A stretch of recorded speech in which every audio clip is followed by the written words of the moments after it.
Hi, welcome to the Chrissie Mayr podcast. We are on iTunes, YouTube, Spotify, and SoundCloud. And if you're listening to us right now on iTunes, please go and leave a 5-star review. For example, I love this review from Lucky Bear 13. Happy Pituitary Awareness Month, Hillary Clinton. All caught up in this pod. You definitely brought joy to my ears and heart. Oh, thanks, Lucky Bear. I really appreciate all these fun reviews that you guys have been leaving. You know what I also appreciate? Cushy Dreams.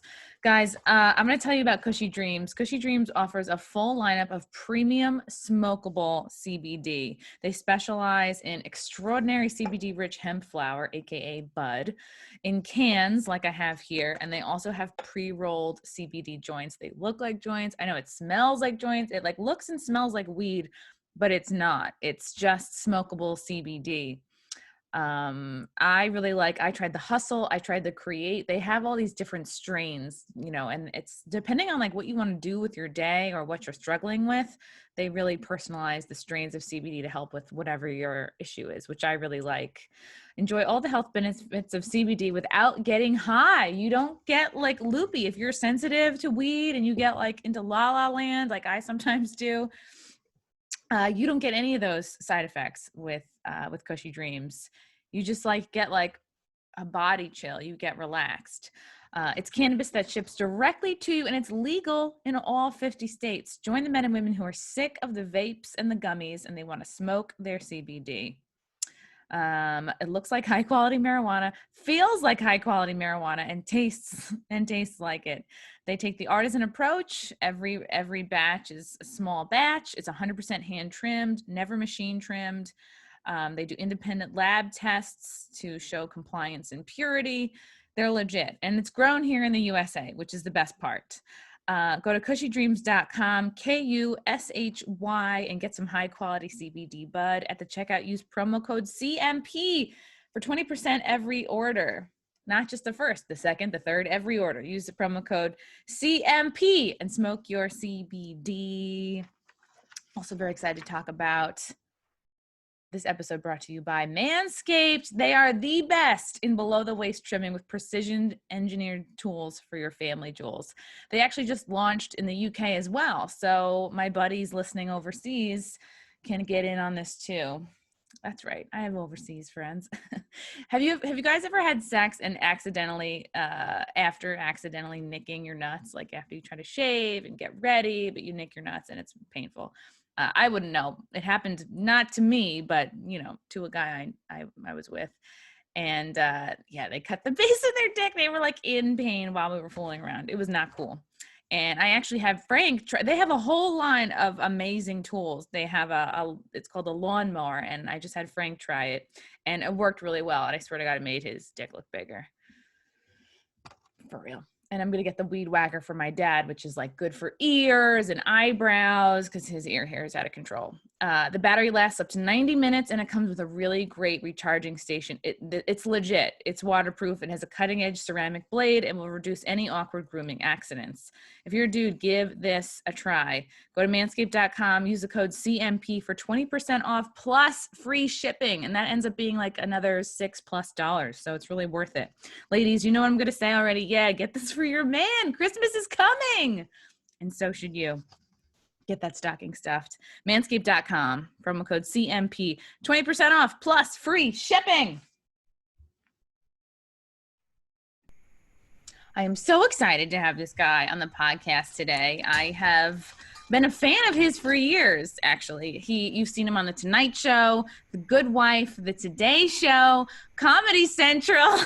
I guess he's a patriot. Tom Cotter. Yay. Are you So moving? honored to be on with you. How are you? Oh my God. So you have American flags. Those are stuck to Q-tips in your ears, I hope. It's it's an election week. I don't know if you know that, or as they I say in am Japan, aware. an erection week. So it's a very exciting week, and we need to be fired up for it. Were those Q-tips? I hope, because I'm just like, oh, I don't want to poke your brain out. No, I punctured my eardrum back in college. It's a long story. So these are just, I have a unique skill that I can wiggle my ears, and I like to be a patriot, so I combine the two. I love it. I love it. What are your feelings? Because this will probably come out after the election. Do you have any predictions?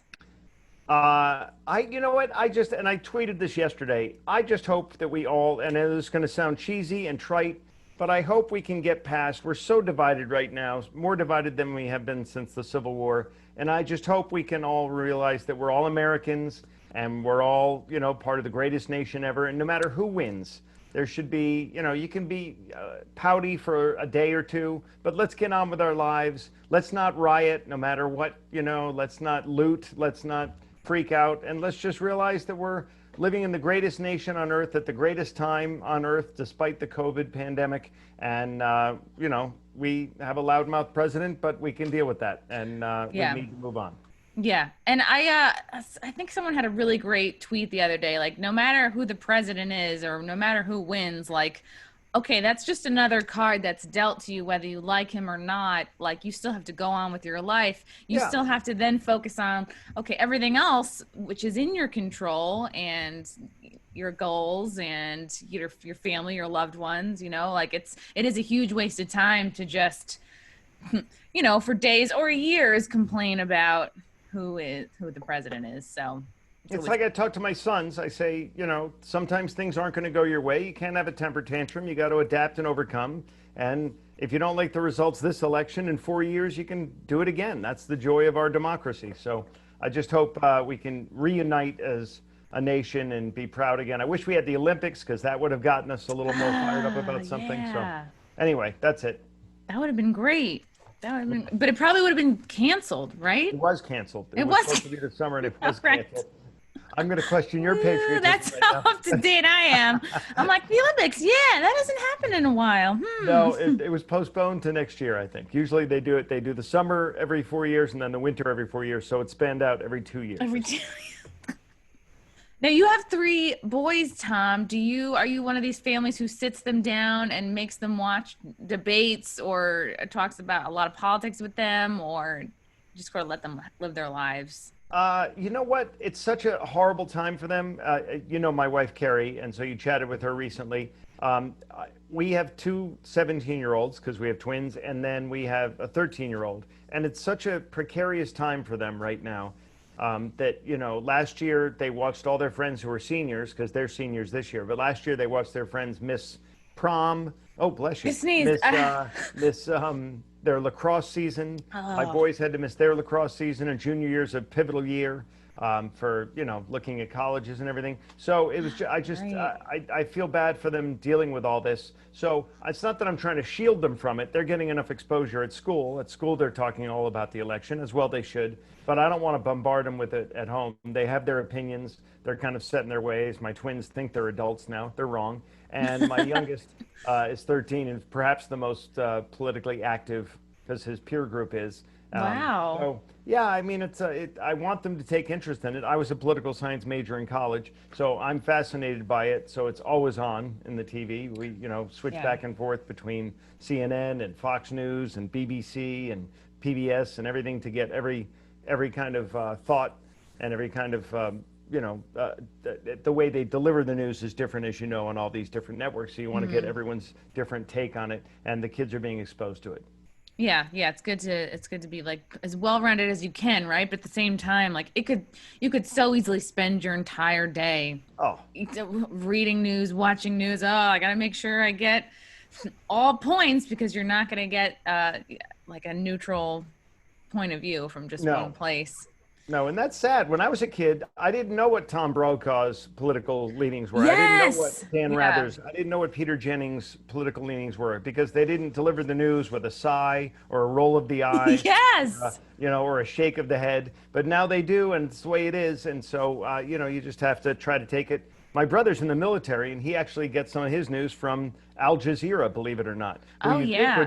But he said, when he was in Iraq and Afghanistan, those were the news sources he trusted the most because they didn't have left or right political leanings. They just kind of delivered the news and then moved on. So. Yeah, Al Jazeera is legit. And I was just the other day watching on YouTube with my boyfriend, like old election night commentary. And it was like Tom Brokaw and like it might have been it might have been when Reagan, I can't remember. It was like an old tape. And I was feeling exactly what you just said. I was like, wow, they're not sighing, they're not rolling their eyes. They're really being so objective, which it seems impossible now, but they're just saying, yeah, this is where we're at. This is what's going on. This is what so-and-so is running for. I was like, oh, wow. But you know what it is? It's because of social media. Journalists have become personalities, and like they're their own brand, and everybody wants to get promoted, and everybody's trying to look good, and what looking good means is different depending on what network you work for. True. Blah blah blah. That's all so boring. We're here to talk about you. You were on America's Got Talent season 7. You were the first ever comedian to reach the finals, which is a pretty big deal. What was the AGT process like for you? Stressful, but it was, you know, in the grand scheme of things, I've been at this for 30 years. It was probably the thing that moved the needle the most for me. So I'm forever indebted to the show. It was really good to me. And, you know, as I said, I have 3 kids and I married a comedian because who needs health insurance? And so, you know, it was really a blessing financially, if for no other reason. But there were other reasons. When I was on, season 7 was 2012, and my kids were, you know, the finals are in September, and my kids had gone through the entire summer with their friends kind of being excited and following the show, and then they got to go back to school, and they were the big kids on campus because their dad was, until I lost to a dog act, which was unbelievably humiliating, and I will never get over it. But when you come in second to a dog act in front of 20 million viewers, you really do feel like number 2. But you get over it, you know, you adapt and overcome. And it was great. It was stressful. I was 15 pounds lighter. I had acne and digestive issues because there's a lot of eyeballs on you. So it was very stressful. Did you have to, I know a lot of folks have to give their set when they're doing late night spots, like it takes several passes through different hands. They examine every word you're going to say, and sometimes to the detriment of the comedy. Did you feel like, you know, your set was combed over or picked at all by AGT? You know, it was the first year of Howard Stern as a judge, so they knew that the show was going to be a little edgier, and I wasn't an idiot. I knew it was primetime network television, and I knew that grandparents plus their great-grandchildren and every swath of humanity in between would be watching the show. So I knew that about standards and practices, so I didn't try to get anything past them that was too edgy. They only stopped one of my jokes the entire season, and you know, I was on from March until September. Oh, wow. So it was the process, and they only put the kibosh on one joke, and every other joke they let go through. So they were very good to me. Do you remember what joke that was, or what Yes, was it about? I said I was on a plane and I was dressed to kill. I had a turban, a beard, exploding sandals, and they tried to rewrite the joke for me. They said, "Can you say you're a genie and you have a lamp?" And I'm like, "No, that won't work." And they said, "Can you say you're a New York cab driver?" And I'm like, "No, that won't work." So I said, "How about this? We just get rid of the joke, and we have plenty other jokes. They only give you a minute and a half per set." So I said, I've been at this a long time. I have many other substitutes. Don't worry about that one. And they were very cool about it. They actually, when I roasted for the finale, Joan Rivers and I roasted the judges, and they put the kibosh on a couple of those jokes only because they knew that Sharon Osbourne was leaving, so they didn't want to. There was a joke in there that the public didn't know she was leaving, so they didn't want me to say that. And there was something else they wanted me to stay away from, only because Joan was going to do it, so it was too similar to what Joan did. And other than that, they let me have free reign, and they were very good to me.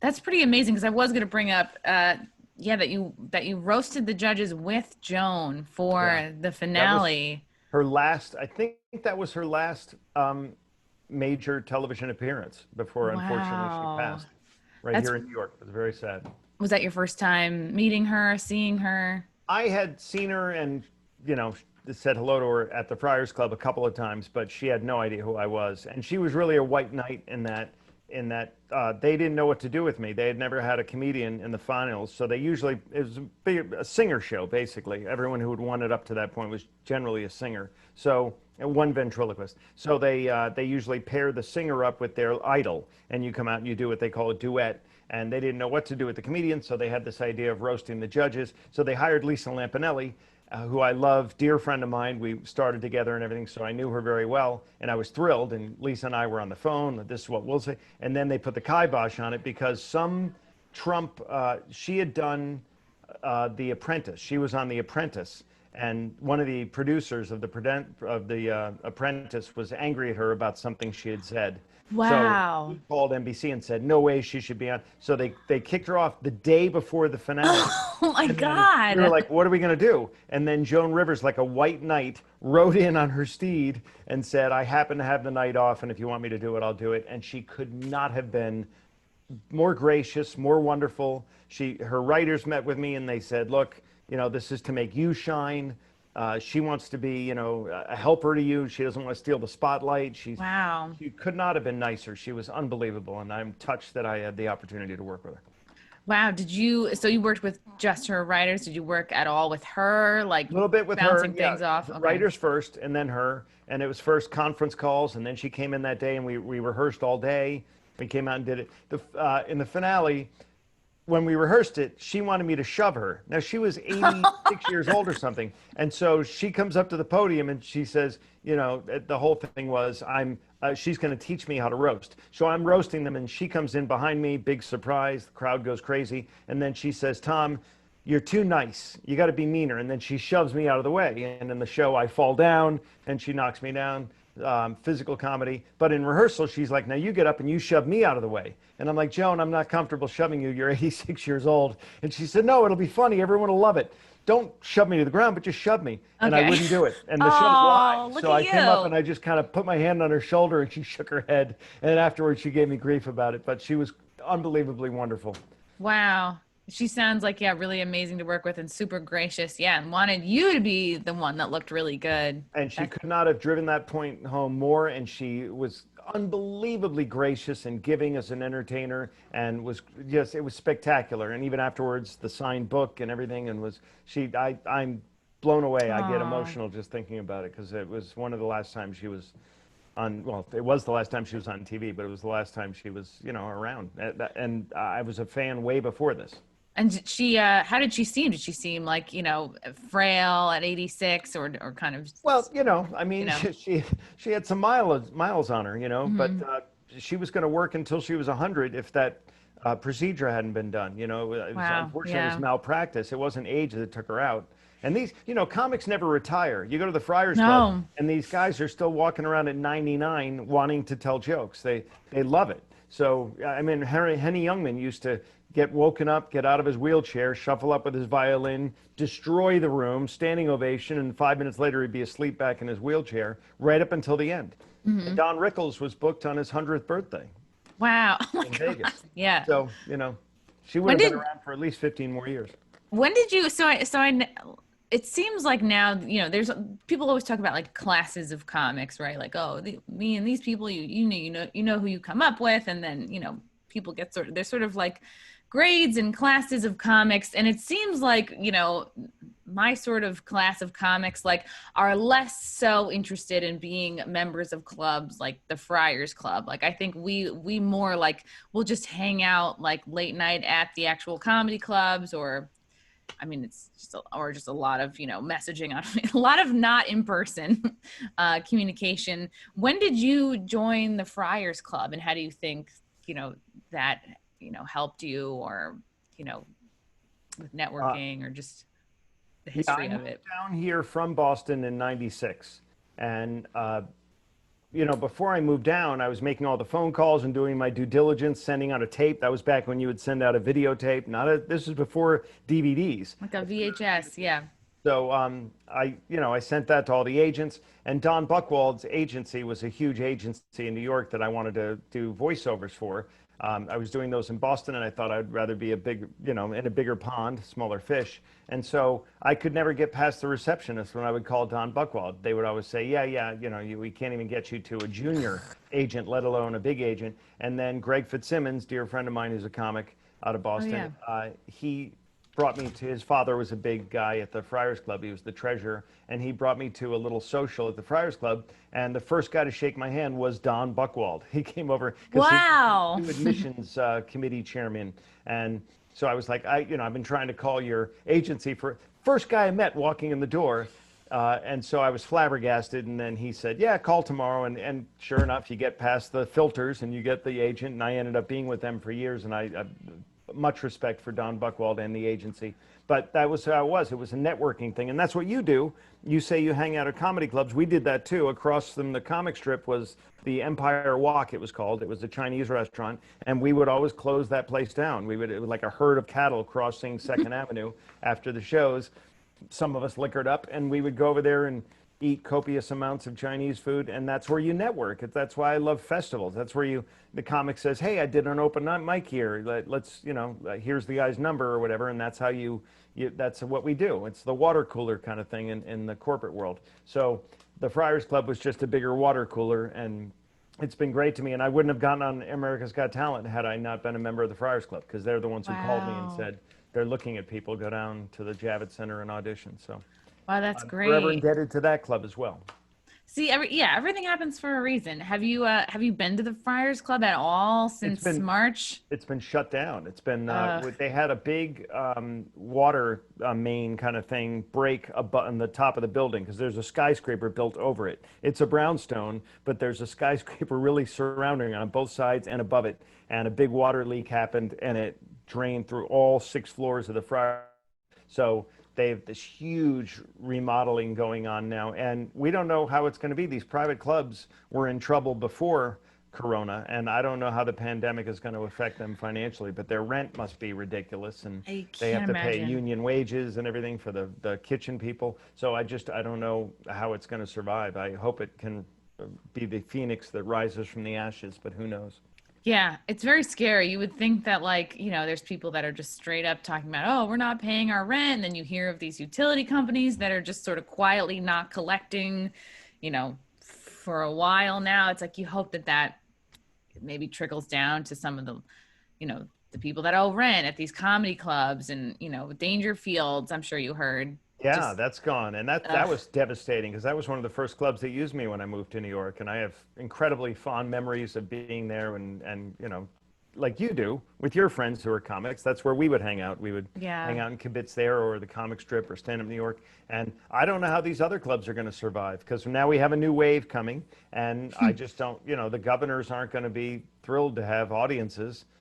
We are they suck. Yeah, they suck so much. Cuomo sucks so bad. He's putting comedy clubs in the we're with strip clubs. Like we're on the same bottom level of entertainment. It's like, oh, man, and I would consider both us and strip clubs to be essential because you know what I mean? You need to laugh and you need a lap dance sometimes, It's bad enough being out of work for 5, 6, 7 months, but then to be told by your governor that you're non-essential, which my stepmother prefers the term useless, but yeah, I don't like being told that I'm not, because laughter is the best medicine, and I think we provide a service. And I go places. I'm going to Florida this weekend, and I was in Kansas City 2 weekends ago. So there are places that are having socially distanced, responsible comedy, wipe down the mic between each person, etc. We're trying our best, but you have to live your life. So I have COVID fatigue right now. Yeah, we all do. And I've seen it done. Like, the park shows, we're doing it over the summer. And we'd be in the backyard of a golf club or someone's private backyard, like all making it work. And like, it was kind of like nobody was going to show up if they felt bad. I've been like healthier these last 7 months than like ever. I usually would have had at least one cold or something by now. And like, I'm not a mask person. Like I feel like I've read so much to support that they actually hurt more than they help. And I don't know. I just sort of like. This one hurts. Is that what you wear? Yeah. Mask. I did an outdoor show at a golf course too. And I was so excited and really, because you wanted to be in front of a live audience. And it was my first live. I did a million Zoom shows, but I hadn't done a live audience. And they put the spotlights right below us. We were out on the green and everyone was socially distanced and it was great. And the first comic went up and he had a great time. It was wonderful. And then the sun started going down. And by the time I got on stage, those spotlights attracted so many moths and mosquitoes that I was swarmed for the entire 45 minutes I was on stage. Oh, But I God. didn't care. I was so happy to be in front of a live audience again, and they were great, and they were happy, and I was happy, and we were all just so jonesing for interaction with other humans that it was magic. So I'd do it again in a heartbeat. But now it's cold, no more outdoor shows. Yeah. You're like, I don't even care that I'm up here like human fly paper. You're like, I'm just No. happy. Yeah, because I was up in Villaroma a couple times this summer, and I know they have a lot of comics. Like I've opened for Rich Voss up there a few times. I know you've performed there a bunch. Did you perform there at all this summer? Yeah, a couple times this Yeah. summer, and they were supposed to be outdoor shows. I did three of them, I think, and they all three times they moved them indoors because they were trying to do them outside by the pool, but Yeah. people were not being responsible. They were Oh, moving really? the beach furniture, the lawn pool furniture, whatever it was, closer to their friends, and so by the time the show started, everyone was clustered together. Whereas in the big showroom, the what do they call it? The The one with the carpet, the one that used to have like the red Yeah, carpet yeah, on the very walls. I nostalgic. forget. Yeah. Anyway, yeah, the whatever the room is, the palace. They spread people out, and the tables don't move, so everyone had to be socially distanced. So it was smarter to do it that way. But they say that was a big mafia place back in the 70s and 80s, Yeah, because it's and that's all where the Italian yeah. people. So the all the mobsters would go, park their wives and kids up there for the summer, and then Park they 'em. would come up on weekends, and then they would, when they'd come up, they'd bury bodies around there. So they say that the Wow. woods around Villa Roma have a lot of bodies. I don't know if it's true, but that's the lore of the Italian Catskills.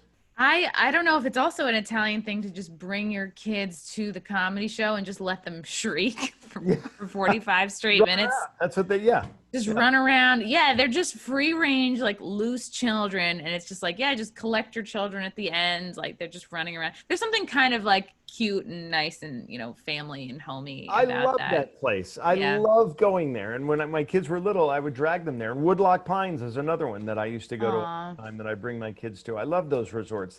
They harken back to another time. I'm too young you're way younger than me, but I'm too young to have gotten the real Catskills. So by the time I moved to New York, the only things left were the Villa Roma, the Nevele Grand, I did Kutcher's and the Raleigh, but Grossinger's was gone. That's where Dirty Dancing was filmed. Yes. Yeah. And the Concord was the big one, and I never got to do that. So I missed out on that, unfortunately. But I enjoyed being the token goyim that could go do those Jewish rooms. Yeah, I like being up there because when I was like much younger, I'd be like, what? I don't understand what the appeal is of going up into the woods. And like now that I'm like in my 30s, I'm like, oh yeah, you're away from people. It's calm. There's nature. There's a pool. Like I don't need the fanciest. Like my sister lives in Vegas. That all those hotels down there are like, the Cosmo, and you're drinking a huge $30 blended drink, and it's nice, and you feel like you're out. But like at Villa Roma, it's like all I need is like a pool and like like they'll do dollar beers, and I'm like, that's fun, that's good, Yeah. that's like on my level. I love So that place. I always don't know when I explain to people what Villa Roma is and like the trip up there. I'm like, okay, it's near Woodstock, like when, the Woodstock, it's near there. And then on the way up, like I have to describe, like, how they have the camps for like, I think Orthodox Jewish people Yep, will go. yep. And then I always screw up. I'm like, they have these camps for Jews and they're there. It's different. They're like, what? I'm like, no, it's like, how Jews love camps. Sounds wrong. You're right. But yeah, that's the ultra Orthodox. The Hasidim are all up Yes, there. And yeah. you see them walking out with those giant ring dings on their head, and they're all dressed in black. And at night, you can't see them. And you're like, put a reflector on, because they have to walk on the Sabbath. And Saturday night is when you're going to your gig up in the Catskills. I can't tell you how many times I've almost hit an Orthodox Jewish guy on the road because he's wearing all black, in pitch black at night, standing on the side of the road, walking down the thing, So And yeah, at least when scary. you're on your way, at least when you're on your way to like Amish country and like Lancaster, like they've put blinkers on like the horse and buggies. Like they've evolved somewhat, they've updated their stuff. I feel like the Jews need to do the same thing, like throw a blinker on back there, and they'll just be walking in like the dead heat of summer, the big hat, the full coat, their whole Black suit. Yeah. I mean, how I don't know how they do it. Good for them. And there's always like a car breaking down, and like, like I'm like, are they hitchhiking? But it maybe is more like that they can't it's the Sabbath and they have to walk. I'm always That like, is exactly it. Yeah, they're very, very, they're very devout. God bless them. yeah, That I respect anybody that's into their faith. But yeah, it's, that's another weird thing about uh, comedy in the Catskills is that those were all Jewish resorts, with the Villa Roma being the exception. They were all very Jewish, and so on Saturday you had to wait until after sundown for the shows to start. Friday night there were no shows because as soon as because sundown people happened are, on Friday night there yeah, was nothing. So Ilan Gold started in Boston where I started, and he wouldn't work. He's Orthodox. He wouldn't work on Friday nights. And in comedy, you're like wow, Friday and Saturday are bread and butter nights, and we were always like, what the hell? Why is he not working? And then I educated myself, and I've told him 100 times, I respect the hell out of you. yeah. You are that devout that you would not work. It's like, Chick-fil-A not being open on Sunday. I may not agree with it, but it's not my decision, and I respect how devout you are. Do what you want to do. Yeah, I respect when people stick to their values, like those camps for sure need like renovations, and Oh, yeah. I'm just like, guys, like but they're out there, they're having fun. Like whenever there's like a door open and like you drive by, you can like peek, like, what are they doing in there? It's like the kids are running around, they're playing with a stick and a hoop. I don't know, they're having fun. They call them bungalow communities, and I've Okay, told jokes at those places, and they want to laugh just like everybody else. They're great. really? I Yeah, mean, but the of women course have they to want to sit on laugh. one side, the men sit on the other side. It's a little surreal, but they're fine people, and they love to laugh, and thank God they like comedy because that gives me something to do. Do you make fun of them at all? Like I've done shows like for kind of more specialized groups, like you do a corporate Christmas party, or like I've done Mason fundraisers, anything where you have to like kind of learn a little bit about that group. And like usually my first few jokes will be almost like street jokes just to get them like paying attention. Like, hey, I know about your group or your company or whatever. Did you feel like you would just do your regular set, or did you feel like you had to just like have some like Jewish type jokes? I definitely wrote some Jewish stuff for that because I also do the condos down in Florida, which is a big Mm-hmm. part of my business. This year, notwithstanding, because of COVID, because the average age of those places is deceased, but they're very old, and so you have to play to your audience, and so I've had to. They know I walk out, and they clearly I reek of being a waspy kind of dude. So I walk out and it's the elephant in the room. I have to say, clearly I'm not Jewish, but here's the difference. And then I do a big chunk where the difference between Irish people and Jewish people. And then I feel like, they feel like I've done my homework, and I'm saying, hey, I'm kind of like you in this way, and I'm different from you in this way. And it seems to work. Yeah, that's good. Because you're not going to just like, you can't pretend to be Jewish. You're like, look at me. No. So, I did Pakistan 2 years ago with Liz wow. Neely. You know Liz? Yes, Yeah.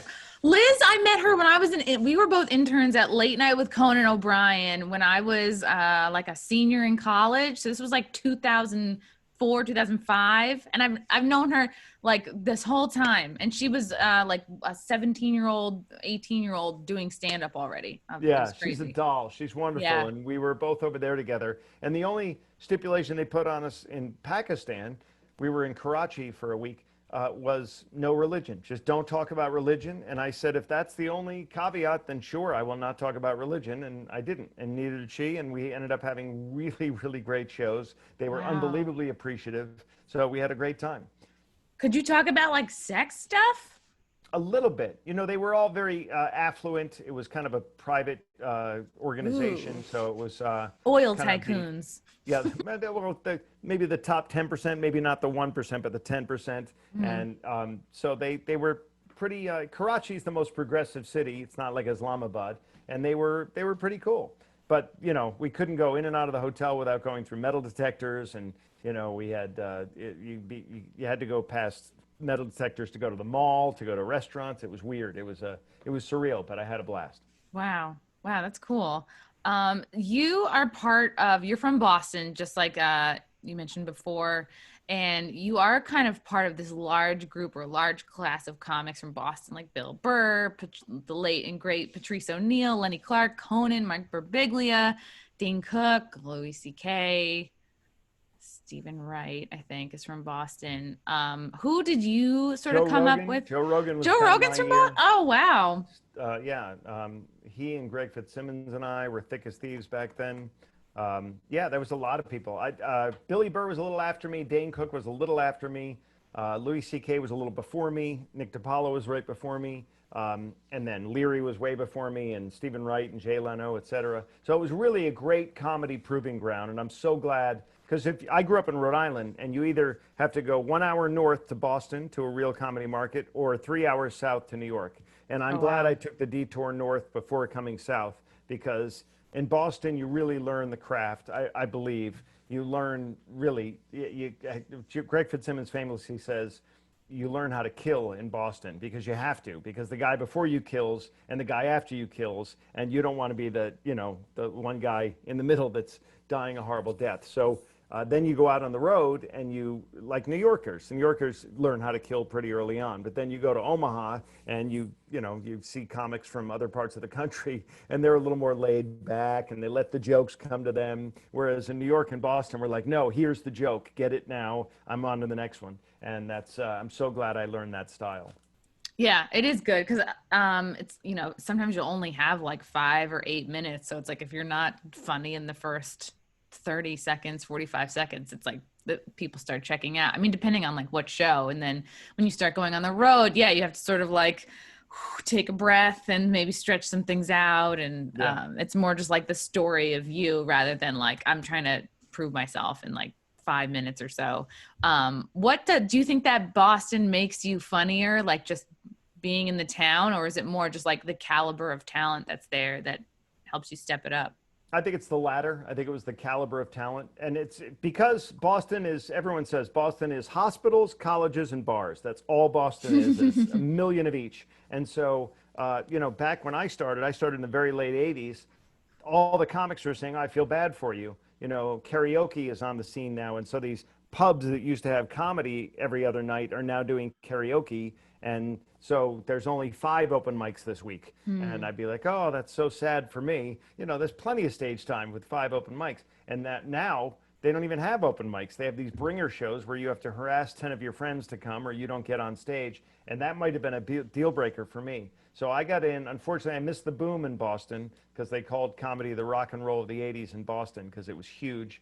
No one gave away free tickets. People lined up around the corner in the rain and Wow. the snow. It was unbelievable. And I missed the end of that. I caught the very tail end of that. So as soon as I get into it, it started going down. And people fled Boston like rats off a burning ship. And some went to LA, some went to New York. I chose the latter. And here I am. And I'm thrilled that I got to start in Boston, though, because it really does teach you, how to, I mean, like Jonathan Katz had the show Dr. Katz on Comedy Central, huge successful show. When he worked in Boston, he had to open because he couldn't follow the regular comics there. And he had a TV show, a very popular TV show, and they couldn't even make him the headliner because their guys after him were so strong and so powerful. And that's how it was. So you had to bring your A game every time, or, that the audiences had just been trained to be just brutalized with comedy. And so if you were laid back, or if you were in kind of an introvert, or you had a slower pace, you were dead meat. So I'm really happy that I learned how to do it in Boston. Do you remember any of the people you opened for when you were newer? Oh yeah. Well, first of all, Rogan, myself, and a guy named Mike McCarthy were like the 3 Oh wild yeah. horsemen because we were filthy. I had 15 minutes and it was filthy. It was filthy. And so did Rogan and so did McCarthy. And so the headliners didn't want to work with us because they said that we ruined the room. And I don't blame them now looking back. But they're You like, ruined it. it's not that we can't follow you. It's that we don't want to follow you because you destroy the room with this filth. And then I get up there and try to be clean and clever after you've just been talking about, relations with farm animals, and who wants to hear my stuff? So they had like an intervention with us, and they said, Really? look, no one wants to work with you. We like you. You seem like nice guys off stage, but no one wants to work with you. You got to change. And they were right. And I took their advice. And they said, if you keep being filthy, you're not going to work at country clubs. You're not going to work at colleges. You're definitely not going to work at corporate gigs, which have the deepest pockets. You're not going to work on cruise ships. You're only going to work at filthy clubs. And so I took their advice. But to Rogan's credit, he said, screw you. And he stuck to his guns. And I think we can all agree that his career is doing quite nicely right now. And they were like, So, "You're not going to have a famous podcast." A what? yeah. So I was happy they did that intervention for me, and I did clean it up, and it did open other doors. Yeah, when But you yeah, I get opened for, I'm sorry, back to your point. I opened for everybody back then.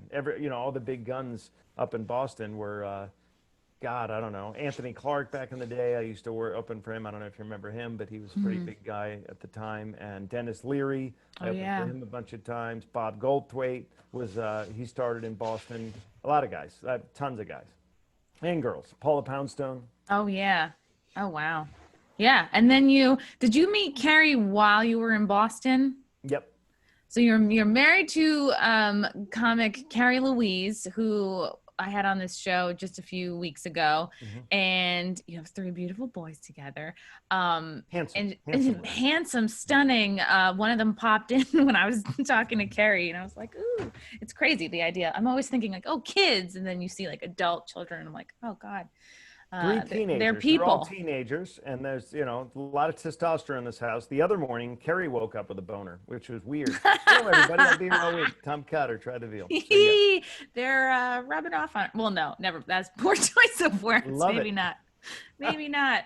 Did you? And I remember like Carrie was telling me on my episode, on our episode that we did together. She's like, she'd answer the phone, and it would be like Esty calling for you. Esty from the Comedy Cellar, and she would like feel a way about it. Like, did you ever feel like you're on the road, you're raising these three kids together? Did you ever feel like you were missing out, or did you ever feel like it was hard to be a dad and be on the road?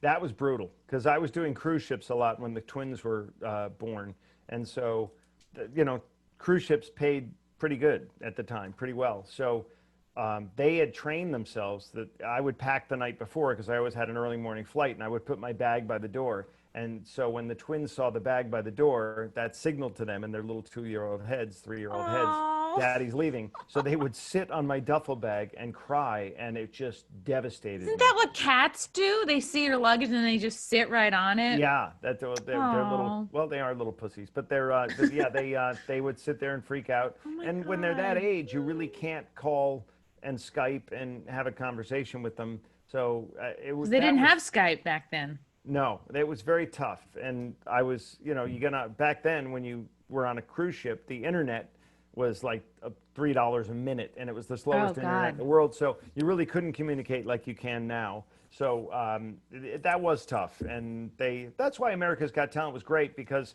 they were, I don't know, much younger, 12, 10.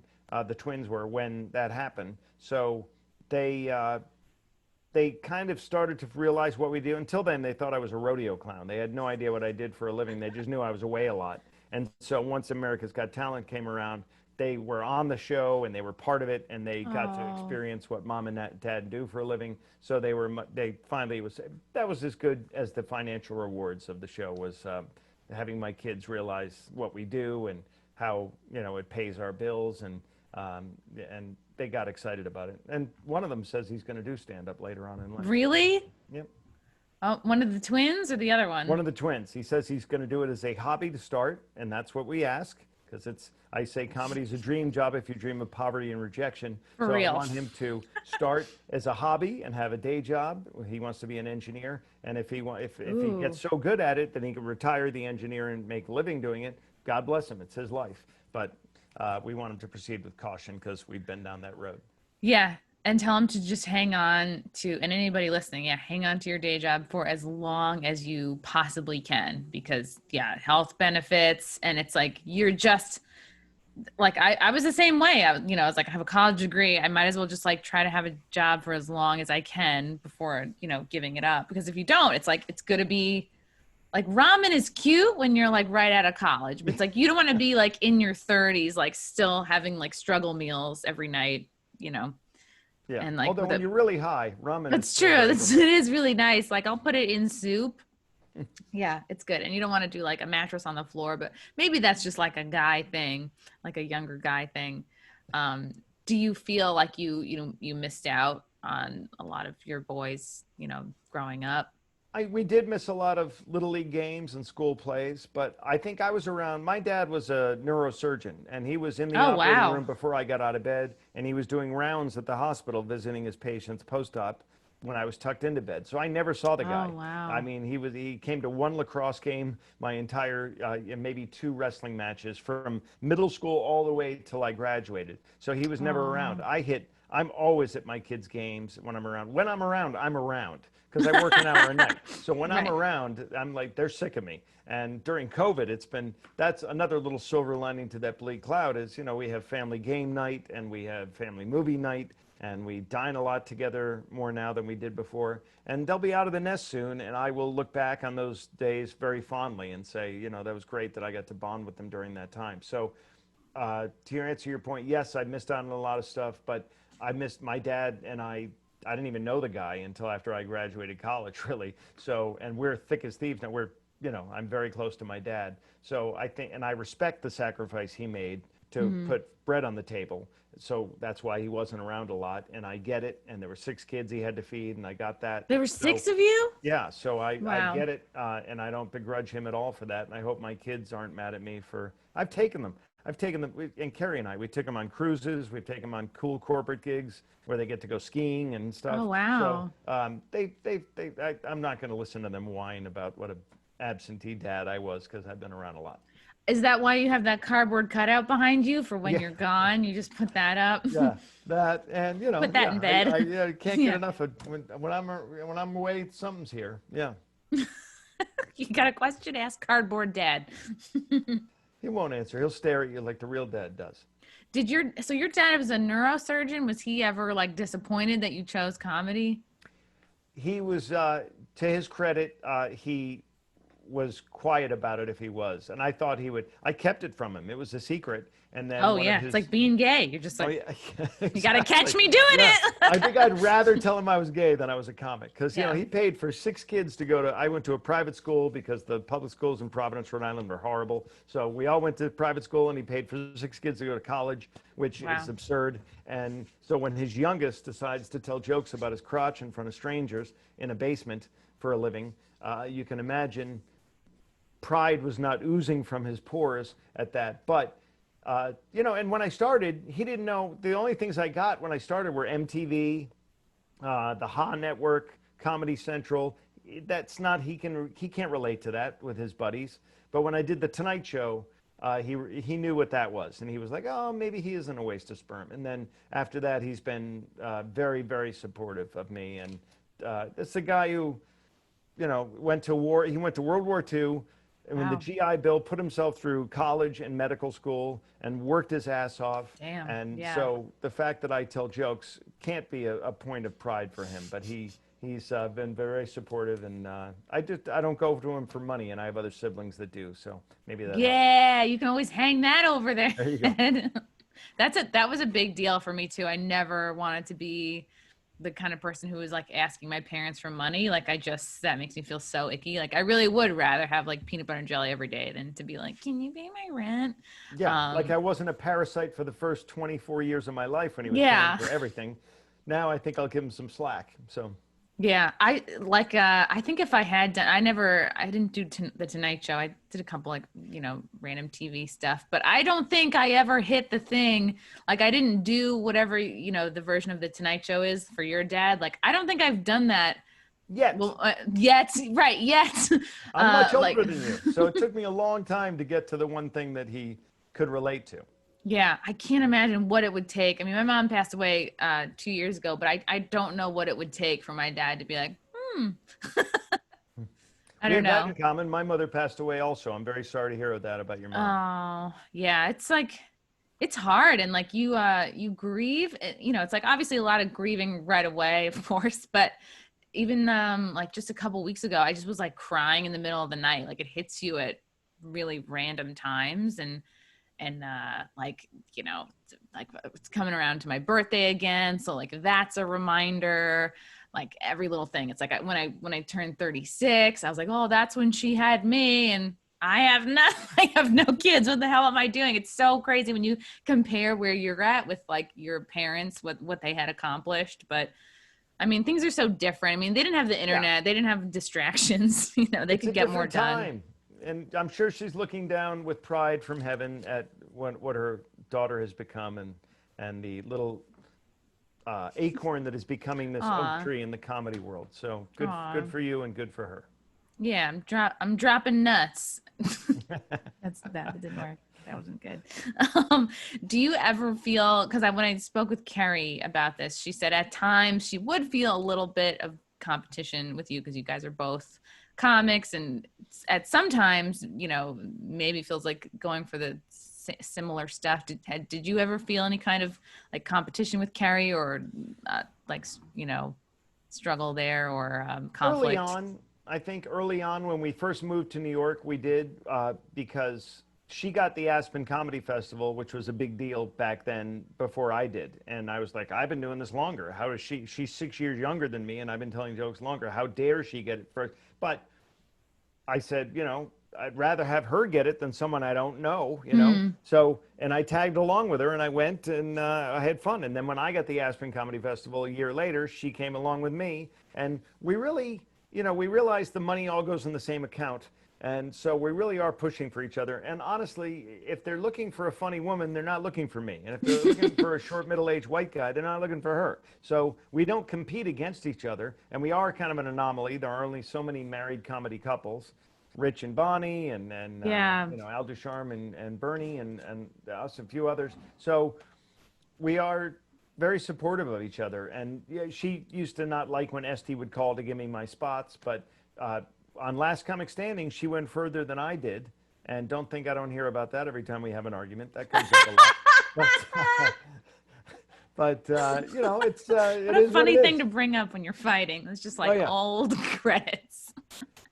Can you put the trash out? I'll put it out later. Didn't I come in way ahead of you on Last Comic Standing? Yes, you did. Okay, I'll put the trash out. That's trash can standing. Yeah. It's emasculating, but yeah, she did, and she just did Showtime. She has that thing going. So I think Yes. we're our biggest cheerleaders for each other. And again, it's not a competition thing because they're not looking for me if they hire her, and they're not looking for her if they hire me. So. True. And you guys you have an act that you do together, or is it just, do you like when you perform on the same show, like she'll go first and then you'll go second and you'll kind of like answer to some of her jokes? Yeah. Like is that basically like your typical set, or what kind of tweaks do you do when you guys, you're performing together? That's the formula. We just did Bananas in Hasbrook Heights last weekend. And so the way we do it is she'll go up, um, besmirch me for half an hour, throw me under the bus, and then I go up and do my rebuttal. And I get that. The joy is from that is I get to do callbacks to things she said. It's not like a fair trial because she would be able to rebut what I said later on. But And we then she also comes back at the end. No. we also do the comedy team thing because people get nostalgic for that. They loved, Lucy and Desi and Burns and Oh, Allen, yeah. Nichols and May. So we've been sucked into that. That's how we got a reality show on the Women's Entertainment Network. Too Funny was about that. It was a married comedy couple because we are like endangered species, like the dinosaur. So um, it's hard though. Her style is storytelling. She's like this storyteller. She goes up and you kind of fall in love with her, and then she tells these funny stories. Whereas I come up and I'm the ADD one-liner guy. So to merge those two styles together into a comedy team thing is a lot more difficult than you would think. But we do it. We have like a 7-minute set that we do when people want us to, and Aw. it's a lot of fun. Do people think that it's like an act ever? Do they ever like not believe that you're really married? If Oh yeah, people come up to us afterwards and they say, "You're really married?" And then we have to shove our tongues down each other's throats. And it's very awkward. Prove So it right now. Let's yeah, see we have to prove something. it. Because now you got to pull the mask down to suck face with your wife, and it's weird. But yeah, yeah. So people, they, frankly, because they know I'm punching way out of my league, and they look at her and they go, "There's no way she sleeps with him," Aw. and they're right. But we used to. There was a time. I sleep next to him. We Yeah. sleep near each other. Well, I snore next to him. That's what it is. Yeah. What are your concerns for comedy, moving forward? Some people think it's dying, it's dead. With some of these clubs may not come back. Do you get afraid? I do. Future? I'm fearful right now, obviously, because I have 2 kids going to college next year, and this was a devastating gut punch financially for us to be out of work for as long as we have. And the work we're doing, we're getting paid a fraction of what we used to get paid. Uh, Uh, and Zoom shows are a fun way to kind of keep the rust off and everything, but they're not the same. So I was nervous. I thought comedy was in a weird place before the pandemic. I thought the pendulum of political correctness had swung so far to the left. When I started years and years ago, before you were born, we were worried about the Christian right, the ultra right. Oh, You had to worry wow. about pissing them off because they were the ones, who would get offended. Now it's the ultra left that, every syllable you utter. Yeah, Seinfeld famously penned that op-ed to the New York Times saying he'll never work at a college again. I remember that. Because he doesn't have to, because he goes home and Yeah, sleeps on $500 million he every night. sleeps on a bed made of diamonds. Yeah. Exactly. So I was worried about comedy then because I felt like, we were getting to a place where freedom of speech was really being challenged and you couldn't get away with what you used to. And then the pandemic hit. And some of these clubs, you just can't pay New York City rent for 7 months and lay fallow and not sell a single burger or a single cocktail and expect to come out of it alive. So Dangerfields has already fallen, which was shocking to me. I thought they would be the one to lick because I think he owns the building, Tony Babacqua. Yeah. So the fact that he closed down does not bode well for the rest of us, for the rest of the clubs. And I am worried about it, but I do think once we can come out, younger people are already coming out when I do these shows. I was in Kansas City and I'm in Florida this week. It's young people who are not as susceptible to the virus, and they have cabin fever. They've been locked up for so long that they want to come out. And I find these crowds to be so appreciative and so happy to be out and to be mingling, although 6 feet apart, but at least mingling in a room with other people, laughing together. So I'm hopeful. I'm as hopeful as I can be, but it is a dark time for us. And in any art form, if you're a juggler, if you're a musician, if you're a singer, if you're, any of those art forms that require an audience, we're all kind of in trouble right now. It is so frustrating, especially when you see people really want to be entertained. People are grateful to be out watching a show, but it's like we're sort of like just victims of whoever our governor is or whoever the governor is in whatever state you're trying to get work in. And so that's what's really frustrating because the demand is certainly there. Like in the shows that I've done too, it's like people are thrilled to be out there. There's like, no, I haven't seen any like outdoor heckles or anything like that. Yeah. So, cause I remember like before all the pandemic stuff, it was like, oh yeah, the ultra left crazy liberals would be the ones, getting drunk and heckling a show or just mostly like online, kind of preventing free speech. And it's like, weren't you guys supposed to be the ones that are really inclusive and like Yeah. fans of everybody? Like what happened to that? When did you guys stop doing Why that? would you show up at a comedy club with a chip on your shoulder, waiting for the comic to utter that one syllable that's going to trigger you and send you to your safe space where you're going to get online and eviscerate the comic? And then people who weren't even in the same zip code at the time you did the show are jumping in Yeah. and taking your jokes out of context. And if Seinfeld is too dirty for you or edgy for you, we're doomed because he's squeaky clean. So Very the rest of us squeaky. who have an edge are terrified. And so I'm worried about a lot of my business for the last 10 years or so, knock wood, has been corporate gigs. And they, they don't make you famous, but I have kids going to college and they pay the best. So, but now to do a corporate gig, you have to have 5 conference calls before you do it. Someone from HR has to get on with you and they have to go over your act and please don't talk about this or this or this or this. Well, you never had that before. And if I'm a comedy or an entertainment booker for a corporation, am I going to run the risk of hiring a comedian who might say something that's going to blow up and get everyone all pissed off? Or am I going to hire the Beatles tribute band, for the same money? Well, I'm probably going to go with the Beatles tribute band because I'm worried about what the comedian might say. And so that makes me very nervous about the state of comedy. But I hope the pendulum swings back and we can finally get out there and freedom of speech will be restored in the comedy world. Yeah, I think it is good to swing back because even though that online censorship with big tech has been a problem for a very long time, it's only really now coming to the surface for the general public. I think that the public's passion for that, for free speech in that way, will trickle out for comedy as well. And then the people that have been pushing for free speech and comedy, I think that's only going to help matters. Did you ever have an experience where you felt like you were sort of canceled or someone tried to cancel you or somebody tried to like help, have you lose work over a joke or a show. I'm going to jinx myself right now and say, thank God, no.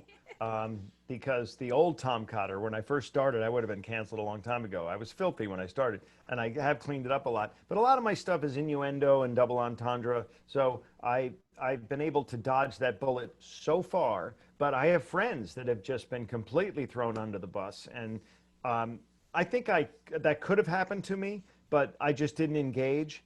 You get a Twitter troll who has 10 Uh-huh. followers, and he wants to get under your skin, and he wants you to respond because he wants to gain some traction or she, and they want to gain traction from you. But it's killed me many times to ignore them and ignore the bad behavior and just say, I'm not going to engage. If you don't engage, then you're not going to let them steal the limelight and try to get ahead on besmirching you. So I don't think I'm not Andrew Dice Clay, but I'm certainly not squeaky clean. And I think a lot of us are in that boat. So I just, luckily, I haven't had that experience yet. I've had people walk out of I do a Trump impression, and sometimes people get offended. And I go into it Ooh, can you saying, do it? Can you do it? it's so bad.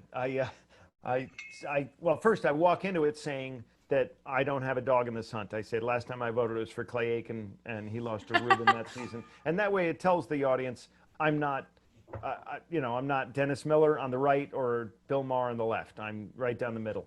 But the Trump thing is, people ask me all the time, they say, Donald, how do you get your hair to look so fantastic? And I tell them I wake up every morning, I walk into my walk-in closet, huge walk-in closet, huge, bigger than Rhode Island. And I shove my head into a cotton candy machine, and I whirl it around and around, voila. And it's stupid. It's very dumb. Yay! But I think Great. it's innocuous. And I say at the end, the little closing line of that is, who am I to make fun of the president? I could never be president. You have to be a naturalized born citizen, and I was C-section, so there's no way I could have done it. And what I'm trying to do there is tell them, look, it's the elephant in the room. You got to talk about the president, but you don't have to really. I mean, you don't have to I can't watch Colbert anymore. I love Ugh, Colbert, it's so but their monologue unwatchable. is So 10 icky. minutes of just eviscerating. Now, yes, Trump is a megalomaniac. Yes, he's orange. He's loud. He's obnoxious. He's everything. But you have a team of writers. You can't do a joke about anything else. It has to be 10 minutes. And they go for venom over humor. They really want to stick it to the president as much as they can. And now Kimmel and Fallon are following in Colbert's footsteps, and Myers has been that way. And these are all guys I love and respect, and I love their Yeah. comedy. But I can't watch their monologues because it's 10 minutes of just bullying the bully. And, after a while, it's been 4 years. I'm done with it. Even during Monica Lewinsky, Jane Leno did other jokes. He'd throw Yes. one or two Yeah. Monica Lewinsky jokes, That's a good but he point. would do, 7 minutes of other stuff that's going on in the world. These guys won't do it. It's just all, bashing the right and bashing Trump and Trump supporters and all these people. And I get it, but, show me something else. Or It's so lazy. It's so lazy. Like when I used to watch it, lazy. I would be like, I would just think like how much money was spent on all these writers to produce like this monologue or these jokes. I'm like, damn. And it's like, you look at us and our peers, like just our Twitter feeds or our sets, like far and away, way funnier and more clever. And it's like, is it like the chicken or the egg? It's like, do the writers, this is their style because they're all similar, or is it the show? Like, is it top down, or is it like, coming from the writers, or is it more just like, well, they all feel this is what they have to do, even though it's the least riskiest take possible at this point? Like it's it's in a line with all corporations and all the other late night shows. So it's like, you're not being risky and it's not funny. And it's like, so then most people are really tired of it. So I'm hoping You that think? helps I to, hope I'm in touch. I wonder if yes, I you am are. out of touch, feeling that Very, way, because ratings drives everything, and you would think they wouldn't do it if it weren't driving ratings. But because Fallon at first was not a Trump basher, he had right. Trump on the show, and then he swung over because he saw that Kimmel was following Colbert and doing very well with it, and they do it Hmm. to a lesser degree. But it's like, I love these guys, but just do one joke about something other than politics. It doesn't have to be 10 minutes of eviscerating one dude the entire time. I get he's a moron. I get it. But do I have to hear it over and over every single time? Come up with something new. I agree with your point. It's lazy. Yeah, it's so damaging, I think, because at this point, I don't know what it would take for me to tune back into any of these shows. Like, they'd have to change it and hold on to that and do it for a long, long time so that people begin to start To tuning earn back that in. audience back. Yeah, Yeah, and I know I'm not alone. I've talked to family members who feel the same way. You know, they used to fall asleep to watching Letterman, but yeah. now they can't. That same time slot, same network, they can't stomach it. Yeah, and there's so many other options now. There's so many other podcasts, comedy podcasts, just other shows. There's so many. So it's like, yeah, you really don't, And you're those not. shows are depressing now. Without an audience, it's horrible Yeah, watching them do their monologue and just having the band over laugh, try to make it look like there's an audience. And it's I feel bad. bad for them. I mean, they're in the same boat we are, Yeah, yeah, it's really bad. but they get paid a lot better than we do. Yeah, it's not fair. Crocodile tears. I don't really. I meant to ask you this before about AGT. A lot of people have said like AGT isn't like a comedy friendly show, or like a comedian friendly show. AGT is not, because I only had 90 seconds when I did the show, and 90 seconds is not a lot of time to win over an audience and get them on your side. All right, I'm done with this. It was I like Halloween, to, was that your Halloween costume? well, and I answered the door to give candy out to the kids. I had to have That's something nice. on. Yeah, AGT is very difficult. My season, though, the reason I auditioned, because for 7 years before my season, everyone said you should do it. You have that Boston style, which is a lot of one-liners, and you can fit a lot of punchlines into that 90 seconds. You should do it. And every year I'd say no, because Pierce Morgan was a judge, and he hated comics. So he would Oh, eviscerate them on national television in front of 20 million viewers. And I said, I'm not going to let that British guy with a stick up his ass make fun of me in front of God and family and friends. yeah. So, but then when I heard he was leaving and Howard Stern was taking the seat, then you had a very comedy friendly judges panel. Sharon Osbourne, wife of the Prince of Darkness. You had Howie Mandel, and you had Howard Stern. So, I mean, that's kind of perfect for comics. So I said, I'm not getting any younger. I'll go for it. But there have been other comics since me that have finished as runner-up or in the top five. So the show really has come around. No one's ever won it. A comic hasn't won it. I don't know if a comic ever will win it. But it's, I used to hate reality TV, Chrissy, because it destroyed the sitcom. Yeah. And Yeah. now I'm sleeping with the enemy. My best credit. Carrie? Oh. Well, she's kind of the enemy. No, I am sleeping with the enemy. Good point. No, but I started to, I hated reality, and now that's what I do, because that's the only time comics can get prime time exposure, is either a sitcom or on one of these shows. So. Well, that's the thing is like Tom, it's like we all just like it's all of we have this skill, this talent, right? And it's like, what the hell do we do with it? And every few years that changes. And I think your ability to like not only survive but just thrive in comedy, it depends on your ability to pivot and okay, like you like right, like I don't know, like you're like there's an ocean of talent, right? And then there's all these different streams. You just got to find like where to point the water. This is a terrible metaphor. I don't know, I get but it. I it's think you're all right. yeah. It's all about You're like right. You do have to okay, adapt, and some guys just haven't adapted. These guys from Boston that I looked up to when I started, I mean, they're gods. They walk on water up there. Some of them still have black and white headshots. They have no website. They oh don't have a Facebook page. They don't have a Twitter account. They don't have social media at all, because they're like, if it ain't broke, don't fix it. I'm old. People line up around the corner to see me. They always have. I'm not going to change. And then the other side of that is there are comics that, I don't want to be mean, but are unfunny, I think. And they have great social media presence, and they have all the bells and whistles on, how to get people to come to their shows. And then people come to their shows and they fill the room, so the club owner's thrilled. right. But then they leave empty because the guy had 15 minutes and then he had to fill Wow. 45 minutes, or the girl. And so I think you try to find that happy medium of being involved in this new social media thing, because that's obviously the thing what's driving everybody. Here we are on a podcast right now. So yeah, you got to find the vehicle that's going to get you there. And for me, it was reality TV, unfortunately. But that's the horse that I rode, and that's what's paying my bills. So I'm okay with it. Who was your favorite judge or least favorite judge? Howard Stern was my favorite. Howard Stern was my favorite when I did my season. I even liked Sharon, even though she wanted the dogs, and the dogs ultimately won. Wow. But Howie was kind of in my corner because he's a comic, so he was Hmm. great. But Howard was really my guy. He drove my votes and got me what I got out of that show. So I'm forever indebted.